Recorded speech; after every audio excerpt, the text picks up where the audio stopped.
Jadi mudah-mudahan Allah jaga hati kita, baik ketika kita diuji, bahkan ketika kita diberi nikmat, supaya dalam dua keadaan ini kita tetap menjadi mukmin yang ajaban, yang ideal, yang baik, yang insya Allah Allah suka sama kita.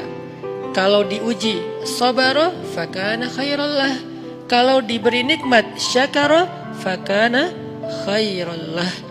Kalau dia diuji dia bersabar, dan itu kebaikan untuk dia. Ternyata diuji ujung-ujungnya baik. Lewat apa ujian menjadi kebaikan? Lewat sabar. Bukankah Allah bilang wabasyiris sabirin, sampaikan berita gembira kepada orang yang sabar. Ada banyak kebaikan yang Allah sediakan untuk orang yang sabar kalau dia sabar. Dan kalau diberi nikmat syakara, kalau diberi nikmat dia bersyukur, fakana khairallah. Kenapa nikmat kok menjadi kebaikan? Maksudnya dengan dia bersyukur Allah tambahkan kebaikan itu.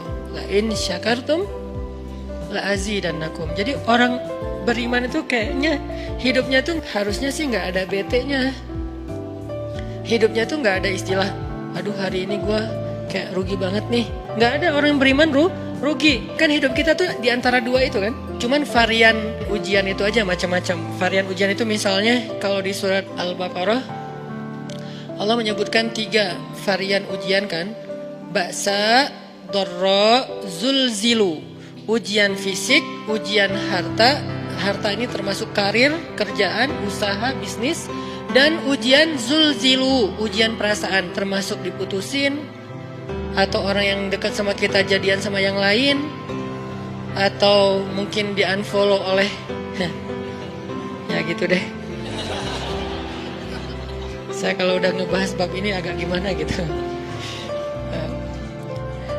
Jadi 3 varian ini masuk kategori apa? Masuk kategori ujian. Tetap aja 2. Kalau nggak ujian nikmat. Antara 2 itu nih. In asabathu sarra syakara wa in asabathu dharra sabara. Udah gitu aja. Dan nanti bahkan sampai ayatnya gini. Alladzina yunfiquna fis sarra'i wad dharra.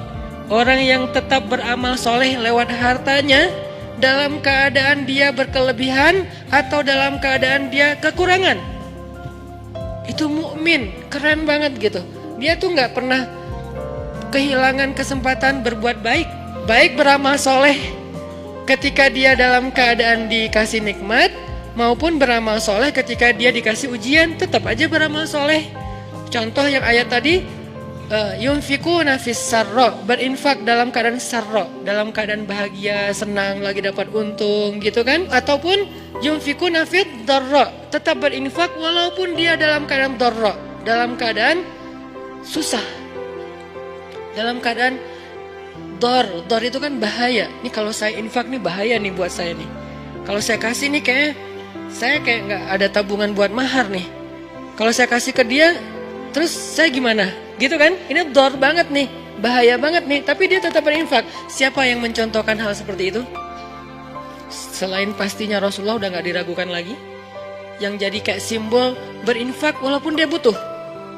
Orang-orang Ansor, yu'thiruna ala anfusihim walau kana bihim khasasah. Mereka mendahulukan orang muhajirin atas dirinya sendiri, walaupun sebetulnya dia juga butuh kepada kebaikan itu.